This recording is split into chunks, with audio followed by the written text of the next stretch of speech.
Buffalo wings naman tayo mga boss. May pagka Pinoy style at Korean ang atake natin sa recipe na ito. Dahil gagamit tayo ng ketchup at sweet and spicy naman na paborito ng mga Korean. Una kong ginawa dito ay tinimplahan lang muna natin yung ating chicken wings. Patis at kalamansi at isunod na rin natin ng paminta. Kalahating kutsara ng paprika, kalahating kutsara ng garlic powder, at sama na rin natin ng itlog at isang kutsarang cornstarch. At dahil excited ako magmasa, pwede niyo na din yan kamayin dahil kayo naman ang kakain. Isunod na rin natin yung ating dry ingredients or yung ating breading.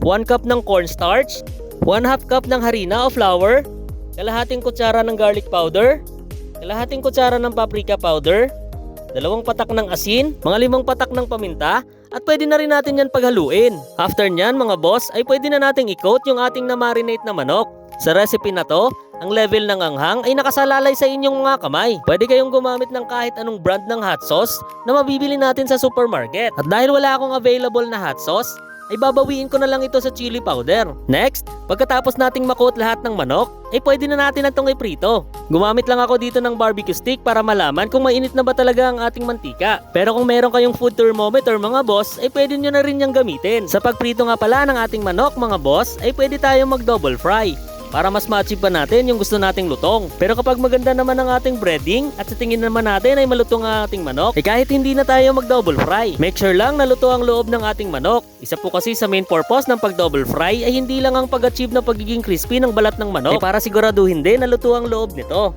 Next ay gawin na po natin ang ating sauce.